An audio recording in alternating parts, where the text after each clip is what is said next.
Trabajando el primer libro de Samuel, ¿cierto? Entonces vamos a la Biblia, al primer libro de Samuel. Les voy a pedir el favor que también alisten sus apuntes, su esfero, todo para que puedan ir anotando, para que se dispongan a aprender mucho el día de hoy, ¿vale? Bueno, ¿quién más está por ahí? Wilson Torres, muy buena noche ya. Bienvenido también. Y bueno, vamos entonces a la Biblia. Como siempre, yo lo que hago es que leo primero el capítulo completo y luego arranco por cogiendo cierto grupo de versículos y los vamos analizando. Voy a leer todo el capítulo de la Nueva Versión Internacional. Me va a servir en este momento para leerlo y luego lo voy a desglosar por medio de la versión Reina Valera contemporánea. El primer libro de Samuel, en el capítulo 12, en el versículo 1, dice lo siguiente: Samuel le habló a todo Israel: préstenme atención, yo les he hecho caso en todo lo que me han pedido y les he dado un rey que los gobierne. Ya tienen al rey que va a dirigirlos. En cuanto a mí, ya estoy viejo y lleno de canas, y mis hijos son parte del pueblo. Yo les he guiado a ustedes desde mi juventud hasta la fecha. Aquí me tienen.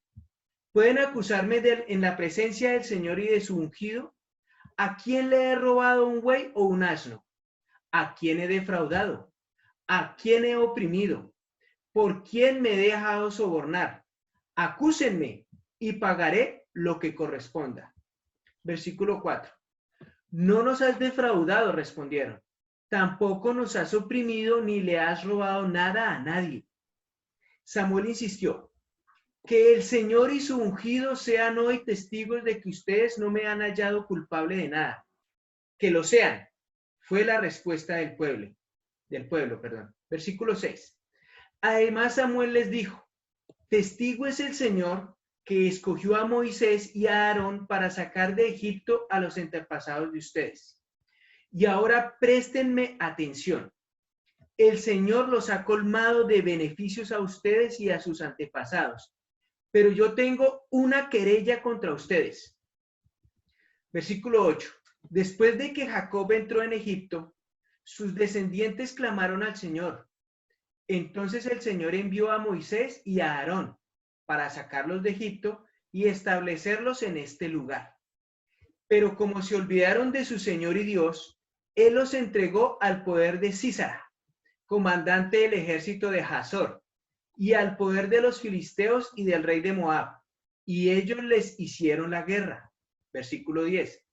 Por eso ustedes clamaron al Señor: hemos pecado al abandonar al Señor y a adorar a los ídolos de Baal y a las imágenes de Astarte. Pero ahora, si nos libras del poder de nuestros enemigos, solo a ti serviremos. Entonces el Señor envió a Jerubbaal, Barak, Jefté y Samuel, y los libró a ustedes del poder de los enemigos que los rodeaban, para que vivieran seguros. Versículo 12. No obstante, cuando ustedes vieron que Nahas, rey de los amonitas, los amenazaba, me dijeron: no, queremos que nos gobierne un rey, y esto a pesar de que el Señor su Dios es el rey de ustedes. Pues bien, aquí tienen al rey que pidieron y que han escogido, pero tengan en cuenta que es el Señor quien les ha dado ese rey. Si ustedes y el rey que los gobierne temen al Señor su Dios y le sirven y le obedecen, acatando sus mandatos y manteniéndose fieles a él, magnífico. En cambio, si lo desobedecen y no acatan sus mandatos, él descargará su mano sobre ustedes como la descargó contra sus antepasados. Versículo 16. Y ahora préstenme atención y observen con sus propios ojos algo grandioso que el Señor va a hacer. Ahora no es tiempo de lluvia, sino de cosecha. Sin embargo, voy a invocar al Señor y Él enviará truenos y lluvia. Así se darán cuenta de la gran maldad que han cometido ante el Señor al pedir un rey. Versículo 18. Samuel invocó al Señor y ese mismo día el Señor mandó truenos y lluvia. Todo el pueblo sintió un gran temor ante el Señor y ante Samuel. Y le dijeron a Samuel: ora al Señor tu Dios por nosotros, tus siervos, para que no nos quite la vida. A todos nuestros pecados hemos añadido la maldad de pedirle un rey. No teman, replicó Samuel. Aunque ustedes han cometido una gran maldad, no se aparten del Señor. Más bien, sírvanle en todo corazón. No se alejen de él por seguir a ídolos inútiles, que no los pueden ayudar ni rescatar, pues no sirven para nada. Por amor a su gran nombre, el Señor no rechazará a su pueblo. De hecho, Él se ha dignado hacerlos a ustedes su propio pueblo. En cuanto a mí, que el Señor me libre de pecar contra Él dejando de orar por ustedes. Yo seguiré enseñándoles el camino bueno y recto. Pero los exhorto a temer al Señor y a servirle fielmente de todo corazón, recordando los grandes beneficios que Él ha hecho en favor de ustedes. Si persisten en la maldad, tanto ustedes como su rey serán destruidos. Ok, muy bien, interesante esta parte de este capítulo. Es el capítulo número 12 de la serie que venimos de Primera de Samuel. Vamos ya en el capítulo 12. Y es bien interesante lo que hemos podido ir aprendiendo a través de todos estos capítulos. Y el día de hoy nos correspondió entonces este capítulo 12.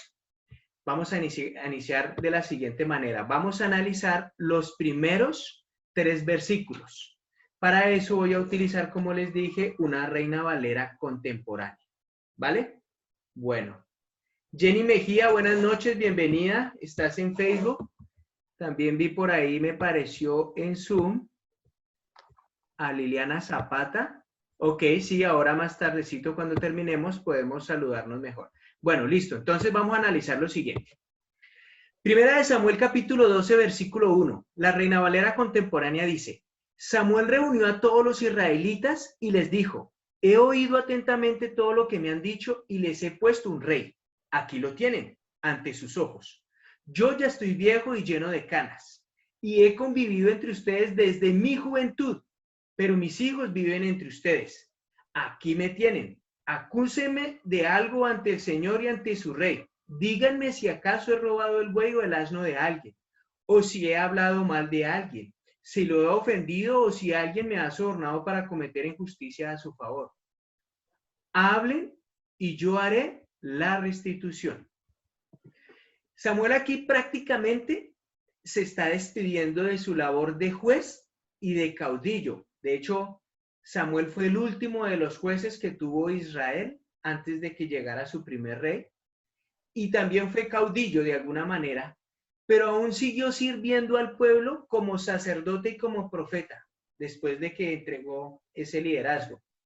Y Saúl ejercía más y más control político. A medida que Saúl se iba tomando confianza en el poder, él iba ejerciendo más y más control sobre el pueblo, un control político y un control militar, sobre todas las tribus de Israel.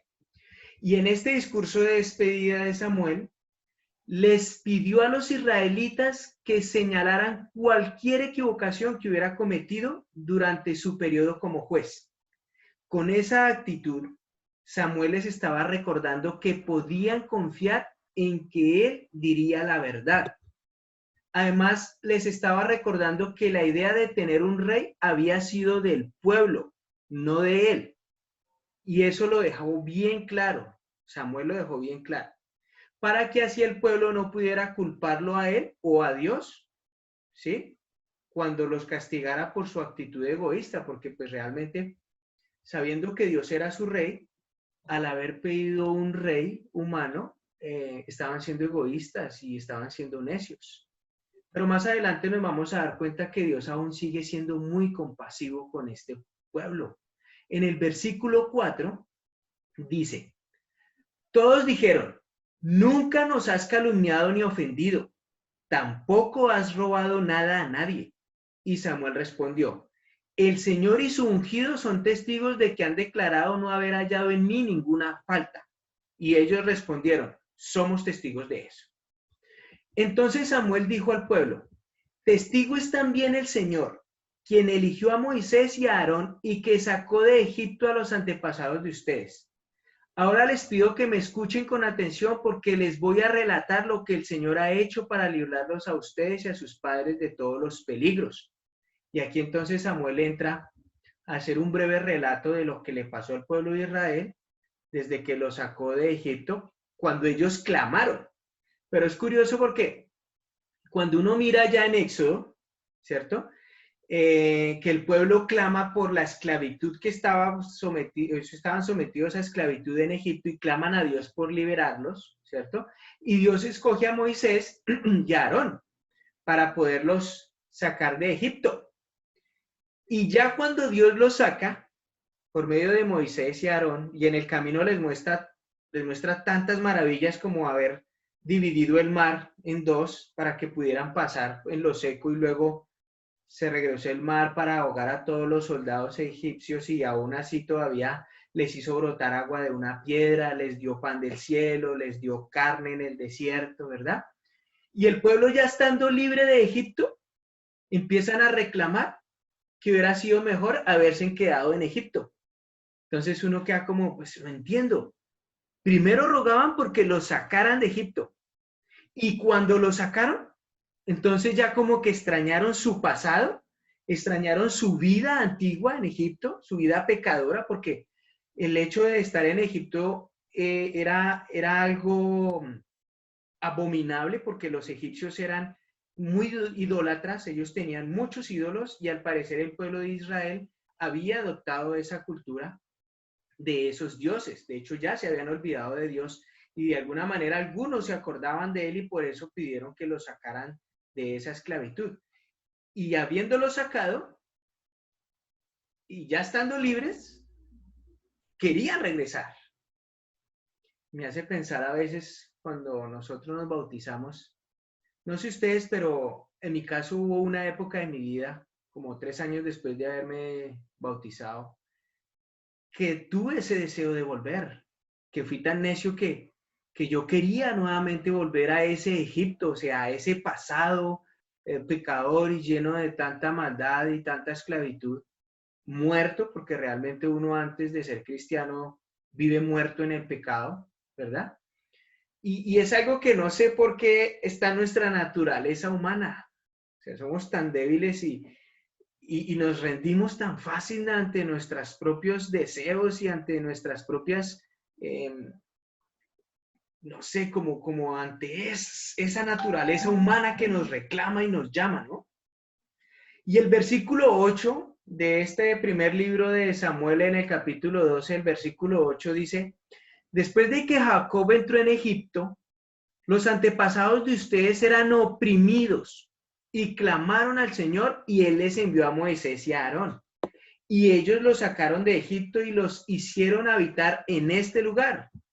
Pero ellos se olvidaron del Señor su Dios y Él los dejó caer en manos de Sísara, jefe del ejército de Hazor, y en manos de los filisteos y del rey de Moab.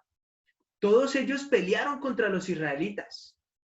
Pero ellos se arrepintieron y clamaron al Señor. Le dijeron, Señor, hemos pecado, perdónanos, pues te hemos dejado por servir a los Baales y a Astarot.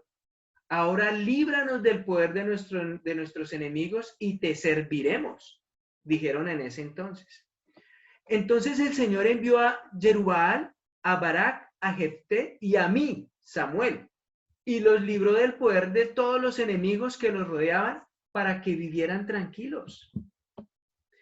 Pero cuando ustedes vieron que Nahasi, el rey de los amonitas, venía a pelear contra ustedes, me dijeron, queremos que nos gobierne un rey, cuando en realidad el rey de ustedes es Dios el Señor.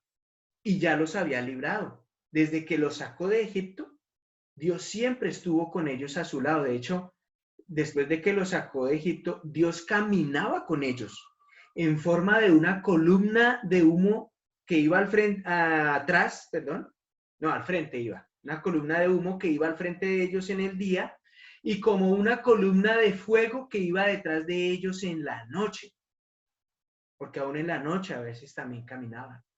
Y tenían ese privilegio de que Dios los acompañara como cuando un papá lleva a sus hijos de la mano y los va llevando por un lugar solitario, por un lugar despoblado, lleno de peligros. Y ese papá iba enfrentando lo que viniera en contra de estos hijos.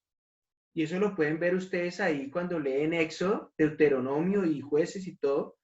Y se van a dar cuenta que Dios siempre estuvo de la mano llevándolos y protegiéndolos de todo lo que se enfrentaba este pueblo. Y este pueblo era como una ola, ¿no? Iba y venía.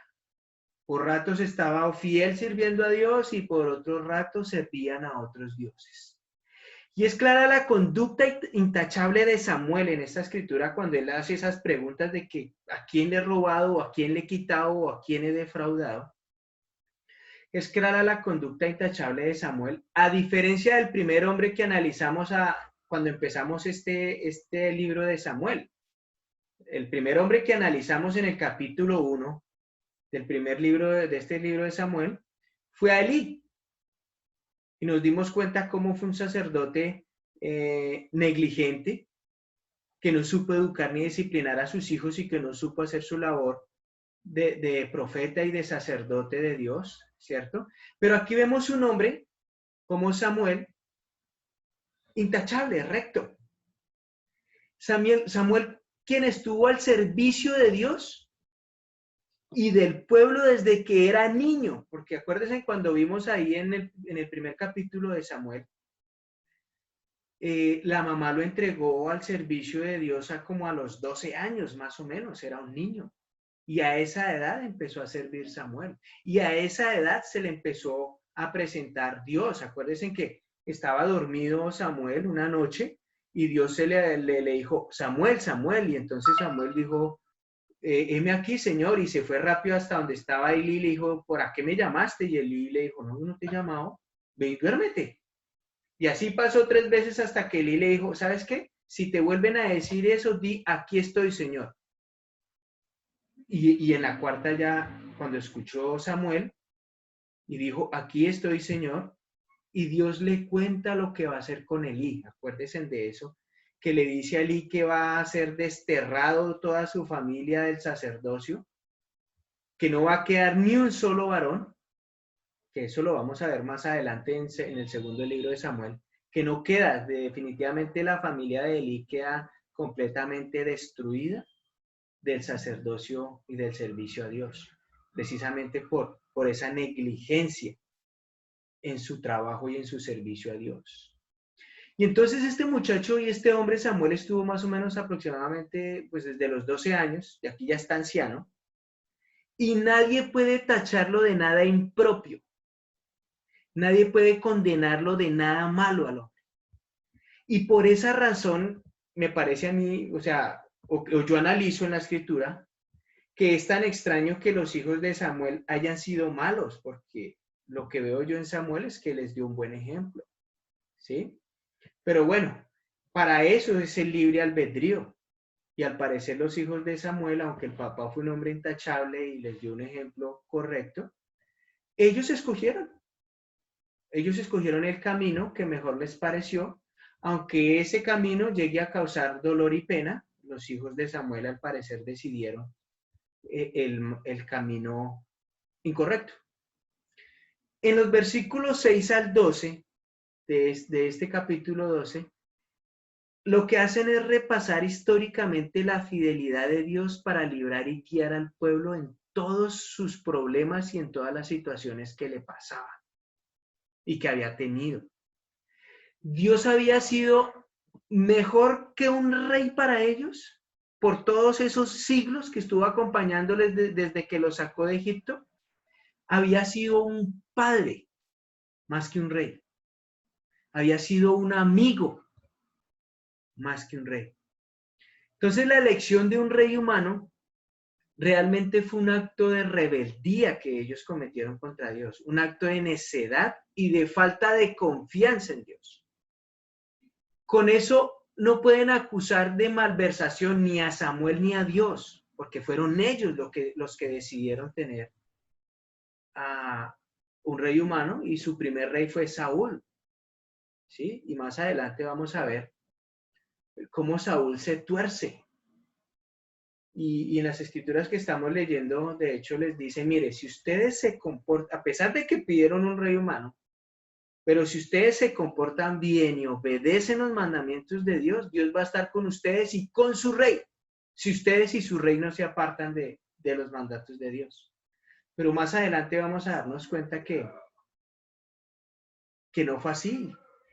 El rey se desvía y al desviarse ese rey humano, el resto del pueblo se desvía también. Eso yo ya lo he tratado en otras prédicas, que la cabeza es la parte más importante del cuerpo porque la cabeza es la que dirige al resto del cuerpo. Y si la cabeza está mal, créame que el resto del cuerpo va a estar mal. Y para donde vaya la cabeza, va el resto del cuerpo. Como les he dicho, las personas que practican saltos mortales y gimnasia olímpica y esas cosas, saben bien que si van a hacer un mortal y mandan la cabeza y no la mandan bien, pueden llegar a causarse un daño, porque la cabeza es la que dirige al resto del cuerpo. Es tan importante eso, por eso también les he hablado de lo que nosotros metemos en nuestra mente. Si yo me pongo a ver cosas que no me ayudan, que me meten material dañino a mi mente va a ser un producto que va a llegar al corazón, un proceso que va a llegar al corazón y luego se va a exteriorizar eso. Y ahí es donde nace el pecado. Ahora, la corrupción, porque aquí estamos viendo un Samuel que les está diciendo, bueno, yo fui un caudillo, fui un juez, y estoy ante ustedes entregando este liderazgo a Saúl, y lo que les dice Samuel es como, bueno, díganme en qué fallé, ¿cierto? Y me hace pensar en la actualidad, ¿no?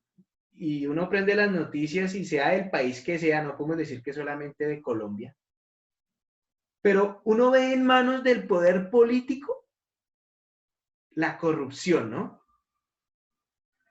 Es el cáncer de las naciones, es lo que corroe y corrompe al pueblo, la corrupción en las personas que nos gobiernan. Y algo parecido iba a pasar con Saúl, el primer rey de Israel. La evaluación del gobierno de Samuel por tantos años como juez y caudillo y la transparencia de sus actos y su pureza, la pureza de sus palabras para con el pueblo, es un ejemplo digno de imitar. Tal vez por eso tenía la relación tan estrecha con Dios. Samuel era un hombre que tenía una relación estrechísima con Dios. Vean, en la Biblia usted va a encontrar hombres con una relación estrecha con Dios, tan grande como en el caso de Enoc, al punto que Dios se lo llevó en cuerpo y alma, sin tocar la muerte. Vemos otro hombre que tuvo una muy buena relación con Dios, Noé. Otro hombre que tuvo una muy buena relación con Dios, Abraham, fue llamado padre de la fe y amigo de Dios. Otro hombre que tuvo una muy buena relación con Dios, Moisés, ¿sí? Otro hombre que tuvo una muy buena relación con Dios, Josué. Aquí vemos en Samuel, otro hombre que tuvo una muy buena relación con Dios. Y su relación con Dios se fundamentaba en la oración y en el conocimiento de Dios. Y eso es digno de imitar. Tal vez por eso tenía entonces esa relación tan fuerte con Dios. ¿Será que pueden decir lo mismo de nosotros? ¿Será que nos pueden decir que somos amigos de Dios? ¿Será que nos pueden decir a nosotros que somos padres o madres de la fe? ¿Qué dirían los demás de nosotros en nuestra relación con Dios? ¿Sí tenemos una relación firme y fuerte? ¿Sí conozco bien a mi Padre? ¿Sí tengo una relación tan estrecha como para poderle hablar como hacía aquí Samuel o como hacía Moisés? Pero continuemos ahí en Primera de Samuel en el capítulo 12, versículo 13. Dice ahí en el versículo 13, pero aquí está el rey que han elegido. Ahí lo está dejando claro Samuel, mire, le está presentando a Saúl. Pero aquí está el rey que han elegido. El rey que ustedes pidieron. El Señor les ha puesto un rey. Si ustedes aman y obedecen al Señor y le sirven, si no son rebeldes a su palabra y si tanto ustedes como su rey sirven al Señor su Dios, harán bien. Pero si no lo obedecen, sino que son rebeldes a las palabras del Señor, Él se pondrá contra ustedes, como se volvió en contra de sus padres. Y créame, a mí no me gustaría tener a Dios en contra mío, porque es el ser que tiene todo el poder, el creador de todo. ¿Cómo lo voy a tener de enemigo? No, yo sí prefiero tenerlo de amigo. Y aquí vemos una fuerte advertencia, ¿no? Pero también una muy buena disposición de Dios y de Samuel para ayudarlos aún en medio de ese pecado y de esa rebeldía. Samuel promete orar por ellos. Y Dios dice, yo los voy a ayudar siempre y cuando me sirvan ustedes y su rey. Entonces Samuel expresa la disposición de Dios para perdonarles su rebeldía y para bendecirlos con su nuevo rey. Claro, si es que obedecen de ahí en adelante, esto va condicionado. Y miren, qué tristeza, qué dolor cuando uno sigue leyendo ahí en adelante Samuel primera, segunda, Crónicas primera, Crónicas de los Reyes segunda y ahí para adelante y uno se da cuenta, no, este pueblo no aprendió de esta situación. El pueblo siempre fue necio. El pueblo nunca le agradeció a Dios. El pueblo nunca reconoció que Dios era su verdadero rey. Qué dolor, ¿sí? Saber que más adelante volverían a su necedad. Y ve, amigos, la obediencia determinaría el rumbo del futuro de esa nación. Y la obediencia también determina el rumbo de nuestras vidas en el futuro. Que podamos analizar eso. La obediencia va a determinar el rumbo de nuestras vidas en un futuro. Porque aunque el futuro no existe, con la ayuda de Dios cada día vamos creándolo en nuestro presente. Y la obediencia es la mejor herramienta para que podamos tener un excelente futuro. Pero continuemos ahí en el versículo 16. Esperen un poco y podrán ver las grandes cosas que el Señor hará ante ustedes. Estamos en el tiempo de la cosecha, cuando no llueve. Pero yo clamaré al Señor y Él enviará truenos y lluvias para que vean y comprueben la gran maldad que han cometido a los ojos del Señor al pedir un rey. Y ese mismo día clamó al Señor y el Señor envió truenos y lluvias y todo el pueblo sintió temor ante el Señor y ante Samuel. Miren la relación que tenía Samuel con Dios. Al punto que Samuel llega y le ora a Dios y le dice, Señor, por favor, mande lluvia y truenos. Inmediatamente Dios manda lluvia y truenos. Y esa relación que tenían los dos, esa amistad tan profunda. Entonces, todo en el versículo 19, entonces todo el pueblo le dijo a Samuel, ruega al Señor tu Dios por nosotros. Y le dicen, ruega al Señor tu Dios, en vez de decir, ruega al Señor nuestro Dios. Pero el pueblo dice, ruega al Señor tu Dios por nosotros, tus siervos, para que no muramos. Reconocemos que a todos los pecados que hemos cometido, hemos añadido este otro de pedir que un rey nos gobierne. Bueno, al menos reconocieron que habían hecho mal con eso, ¿sí? Y el versículo 20 dice, y Samuel respondió al pueblo, no tengan miedo. Es verdad que ya cometieron esta maldad, pero a pesar de eso, no se aparten del Señor, sino síganlo y sírvanle de todo corazón. No vayan tras los dioses falsos, porque no les servirán de nada, ni podrán salvarlos, porque no son nada.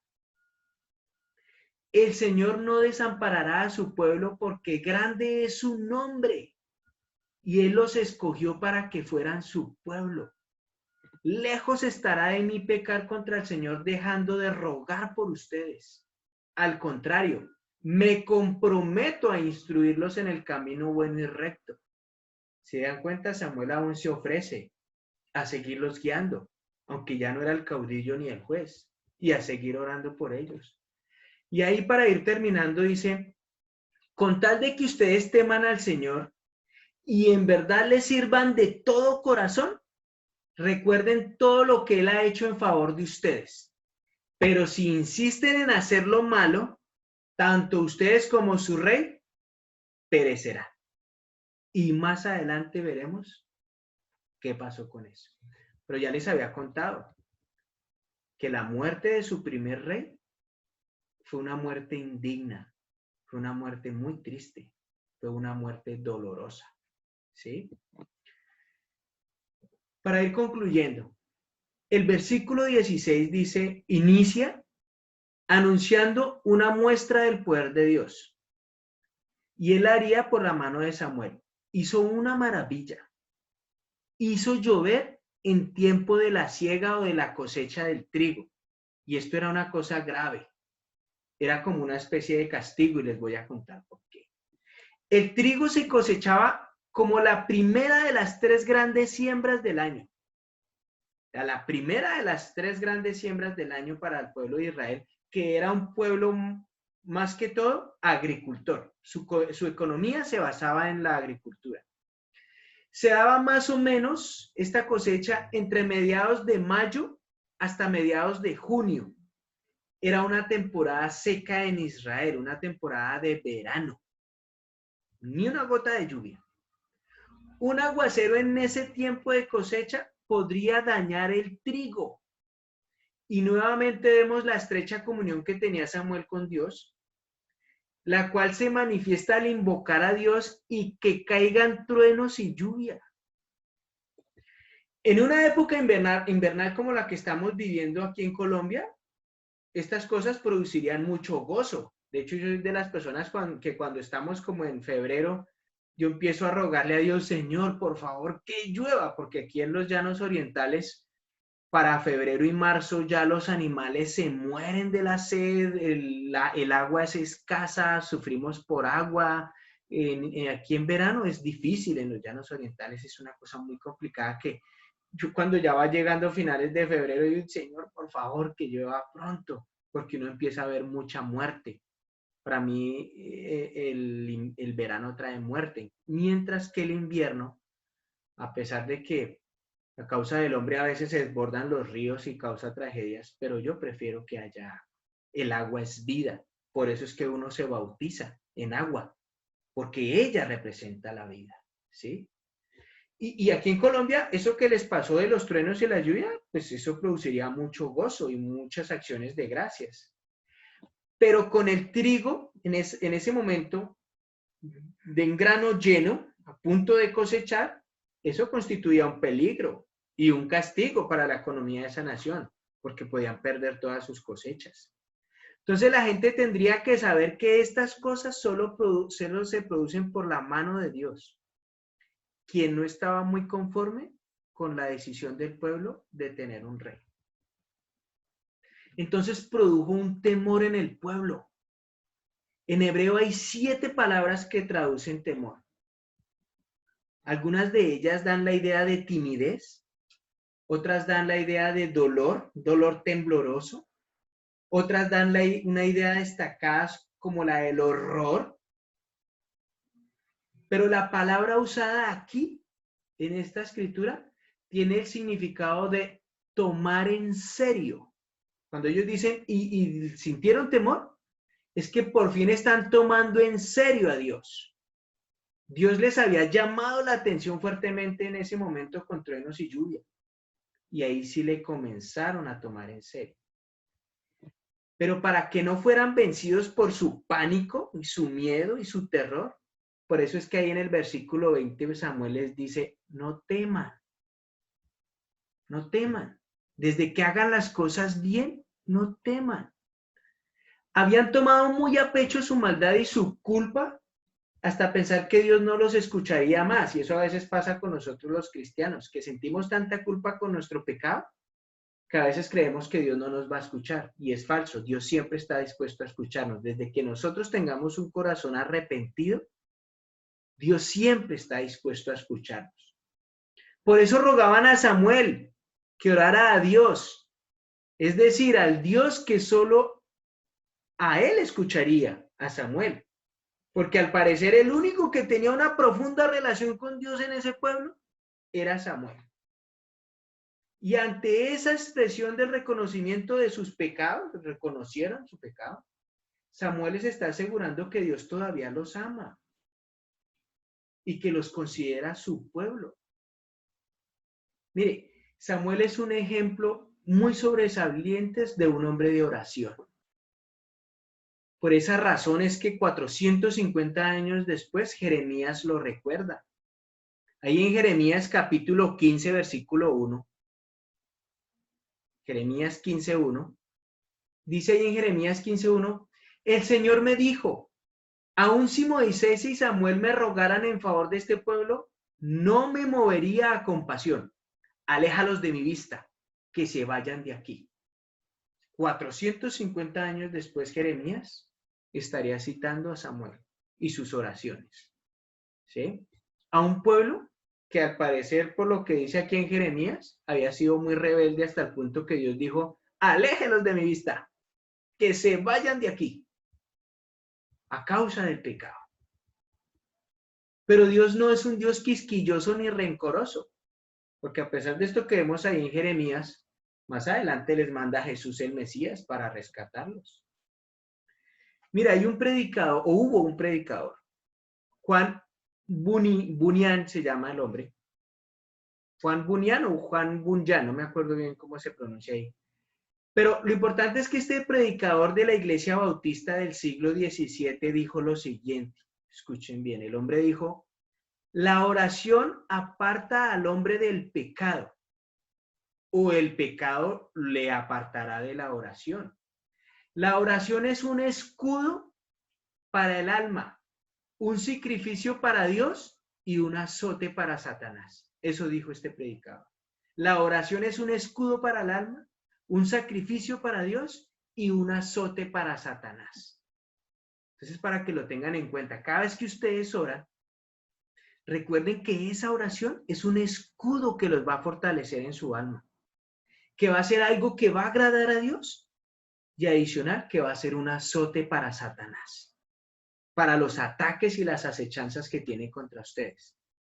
La oración no es autogestión o autosugestión, ni es para modificar nuestro subconsciente, como enseñan algunos libros, que le enseñan, oiga, repítase tantas cosas esta palabra que usted va a cambiar sus actitudes. No, eso es falso. Para eso no sirve la oración. Tampoco es un acto de racionalización, ni es tampoco un vano ejercicio mental. Una oración es una comunión con Dios, es relación con Dios, es sentir lo que Él siente, es pasar tiempo con Él. Y es lo que nos motiva a servirle de corazón y a andar por camino recto. De la misma manera que caminó Jesús, un hombre de oración. Jesús era un hombre de oración. Y eso lo vemos en muchas escrituras del Nuevo Testamento, nomás en Lucas 5:16. En Lucas 5:16 dice, pero Jesús se retiraba a lugares apartados para orar. En Marcos 1:35 dice, muy de mañana, cuando todavía estaba muy oscuro, Jesús se levantó y se fue a un lugar apartado a orar. En Marcos 6:46, ahí en Marcos 6:46 dice, pero después de despedirlo se fue al monte a orar. Y podría seguirle citando escrituras de Jesús y de sus tiempos con Dios, porque son muchas las que hay. Pero lo realmente importante es que podamos entender que por medio de la oración es que inicia mi relación con Dios, es que inicia mi comunión con Dios. Entonces hoy, en esto que podemos ver acá entre las huellas de Jesús, lo vemos en Samuel, un hombre intachable y recto gracias a la relación que tenía con Dios. Eso era lo que lo mantenía él firme y fiel. Y es lo que me gustaría invitarlos a todos ustedes, a que su relación con Dios cada día sea tan fuerte y tan firme, que brille con luz propia, que todo el mundo lo note, que ustedes son amigos de Dios, que Él es su Padre, que Él los cuida con un amor ferviente y poderoso y que nada podrá enfrentarse a ustedes mientras Dios esté con ustedes, mientras el amor de Dios esté con todos nosotros. Pero eso es por medio de la obediencia y de nuestra relación con Dios. Eso era lo que quería transmitirles el día de hoy, o Dios quería transmitirnos el día de hoy por medio de esta palabra, esta escritura de Primera de Samuel capítulo 12. Y qué bueno que ustedes hayan podido estar acá conectados, ya sea por Zoom o los que están por Facebook, que se hayan podido tomar este tiempo, que se dejen alimentar por estas palabras de Dios. Y reconozco que son personas fieles y que están acá es porque realmente les interesa tener una relación con Dios mucho más profunda. Entonces los animo mucho a que sigan ahí firmes, a que sigan ustedes adorando a Dios siempre, sirviéndole con un corazón muy devoto, amando a su prójimo, amando a todos y mostrando el amor de Dios a todas las personas. Muchas gracias. Voy a dar para cerrar a Facebook algunos saludos a ver quién más se ha conectado ahorita y ya pasamos a tener un tiempo acá en Zoom. Jenny Mejía, buenas noches, bienvenida. Vilma Clarisa Muñoz, creo que me estás hablando de de la tarea que yo les dejé hace 8 días. ¿Se acuerdan que yo les dejé una tarea acerca de Rubén? Era el primogénito de Jacob, pero Rubén perdió su primogenitura y se la entregaron a Judá. Y yo les hice la pregunta, ¿por qué le quitaron la primogenitura a Rubén y se la dieron a Judá? Y también hice otra pregunta, otra tarea era, ¿qué significa el nombre de Jacob? ¿Qué significa el nombre de Israel? ¿Y por qué le cambiaron el nombre de Jacob a Israel? Y Vilma nos dice acá, Rubén perdió su primogenitura porque durmió con Bila, la concubina de su padre. Génesis 35, 22. Muy bien. Jacob, Dios ha sostenido, Dios ha ayudado. Se le cambió el nombre a Jacob, de Jacob por Israel, cuando luchó contra el ángel y lo soltó hasta que lo bendijo. Ahí en ese momento no se le llamó más Jacob, sino Israel. Ok, solamente que el nombre Jacob significa suplantador, ¿sí? Y es bueno que puedan ustedes analizar un poco el nacimiento de Jacob. Jacob era mellizo con Esaú, y cuando fue el parto de ellos, el primero que salió fue Esaú, pero luego Jacob le quitó la mano, lo echó hacia adentro y salió Jacob, ¿cierto? Y ahí en adelante se le puso Jacob porque era un suplantador o un embustero. También significa la palabra, el nombre Jacob. Ok, Lina, mi cuñada, muy buena noche, bienvenida. Ok, Vilma, sí, estás muy bien por ahí, ok, correcto. Bueno, muchas gracias a los que se conectaron hoy. Janet Talero, buenas noches, es la primera vez que te escucho. Muchas gracias, hermano, por la enseñanza. Ok, Janet Talero. Bienvenida, espero te sigas conectando. Nos estamos conectando los jueves después de las 6, entre las 6 y 6:30 arrancamos la transmisión, y los días domingos estamos a las 10 de la mañana en nuestro servicio. Muchas gracias por conectarte y por escuchar la palabra de Dios. A mi hermano Edwin, muy buena noche también. Ok, voy a cerrar entonces la transmisión de Facebook con una oración. Después de la oración cerraré, ¿vale? Cariñoso Señor, muchas gracias por este tiempo, por permitirme predicar, Dios, llevar el mensaje, Dios, y te ruego por las personas que están del otro lado, que recibieron esta palabra el día de hoy, que por favor les ayude, Señor, lo que resta de esta semana, Señor, y de ahora en adelante, a ir construyendo una relación mucho más profunda contigo por medio de la oración, de sus tiempos contigo, Padre, pero también de la obediencia, Señor. Que podamos acercarnos más a ti para ser cada día más amigos contigo, Señor, y darnos cuenta que tú eres nuestro Padre y que nos amas mucho, Padre. Gracias, Señor, por este tiempo. Te ruego por todos porque puedan descansar y tener una muy buena noche, Señor. Te oro y te agradezco por todo en el amado nombre de Cristo Jesús. Amén. A los que están en Facebook, muy buena noche. Nos vemos el domingo a las 10 de la mañana y gracias por este tiempo.